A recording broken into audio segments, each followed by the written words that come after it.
Hi, I'm registered dietitian and nutritionist Wendy Wesley, and I'm here in the St. Petersburg Free Clinic Teaching Kitchen. And this week at the pantry, our drive-through pantry, we're giving away russet potatoes. And I love potatoes.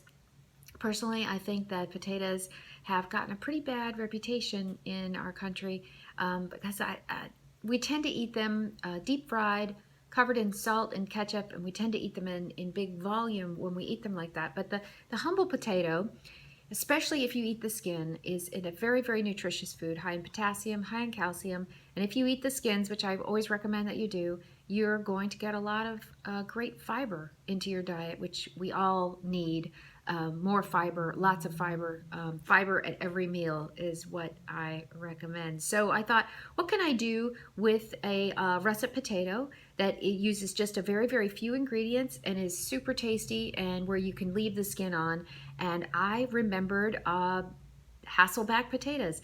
I've made them many times, and then they kind of fell out, and now, well, they're back in the list of things I like to make. My son loves them. I made them for some friends. They've been a hit this week. So here we're gonna go. We're gonna make Hasselback potatoes. So what I did, I started with a little bit of butter in a saucepan, and I heated it up with a clove of garlic and some herbs. In this case, I used parsley and rosemary. You don't have to use that, and you can use dried. I just happen to have fresh, and I said I need to use this up before it withers up on me, so I'm going to put it in my potatoes. So that is butter and garlic, either jarred or fresh, and these herbs. A little bit of salt, a little bit of pepper. Just melt it in the saucepan, or you can melt it in your microwave. Don't stress about this. It's very, very easy. So then what do I do?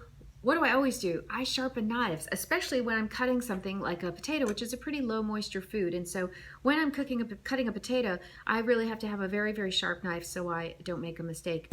And I've made a couple of mistakes over the past couple of weeks cutting this finger. This finger's been he's been a problem.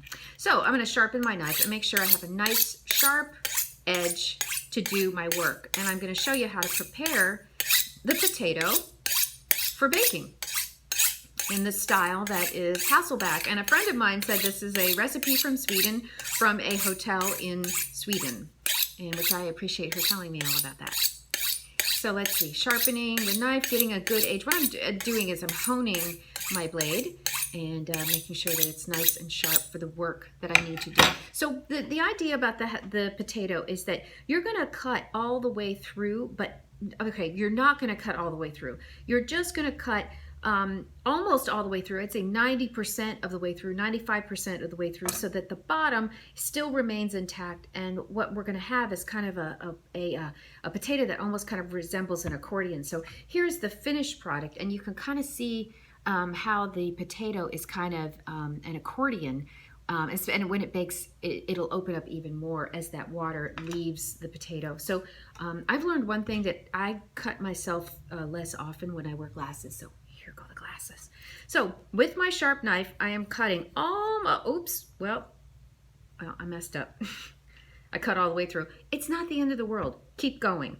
Don't let a little mistake throw you in the kitchen. We're not going to be perfect. It's not going to look like the Food Network. It is not going to look like a celebrity chef made it, because I'm not a celebrity chef. Neither are you.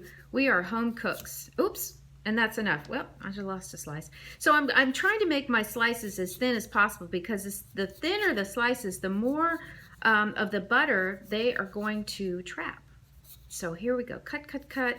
Carefully, carefully, carefully. You get the idea. So you see what I've kind of done here is I've got all these little cuts. Now they're going to stick together because the inside of the potato is wet. And what I do is I will use my spoon now. Make it a little, I use this so I don't get this all over my cutting board. So here, I am going to spoon, I'm going to kind of spread these out a little bit. I'm going to spoon this butter, garlic, herb, salt, pepper mixture into my potatoes. So here we are. See, look, I've got this great melty, garlicky, herby, buttery stuff. And it's just this simple. I'm going to spread it on top. And then I'm going to use my spoon to kind of poke it down in. Poke it down in, poke it down in, poke it down in. You see? So once I've got this all smeared in and inserted into these cuts, I'm going to put it into my oven about 400 degrees, maybe 425 degrees, and bake it for about 45 minutes to an hour. And boy, these come out just buttery and garlicky and gorgeous and crispy. And it's so easy. So this is not a lot of work, not a lot of ingredients. And what you get is this lovely, lovely side dish. Or if it's not, it could actually, there's enough food here, enough nutrition here to be a meal. Did you know that there's a little bit of protein in potatoes? I know. There's a little bit of protein in a lot of foods that come from the plant kingdom. So I'd like for everyone to get this. I do eat meat, but I eat a lot less of it today than I used to. And I'm always looking for ways to replace animal proteins with plant proteins. And the potato is a great way to have a really nutritious, filling, a lovely lunch or dinner. The other cool thing you can do with these is if you have some left over, you can chop them up and then you can scramble them up with some eggs and put them in a breakfast taco, because I love to put a little bit of potato in my breakfast taco in the morning, or just in my eggs if I didn't do it taco style. So you see how I've got all the garlic and all the butter and all that kind of shoved all the way down, and these goes in the oven 45 minutes, 400 degrees, and you are done. And it is just that simple. And this is what they look like when they're all done. Isn't it pretty? That is so pretty. So let's give the poor potato a break. Eat the potatoes. Like I said, potassium, calcium, lots of fiber if you eat the skins. Enjoy your cooking. Have confidence in the kitchen. And I'll see you next time. Stay healthy. I'm Wendy Wesley, registered dietitian and nutritionist here in the St. Pete Free Clinic Teaching Kitchen. And I appreciate you listening. Bye-bye.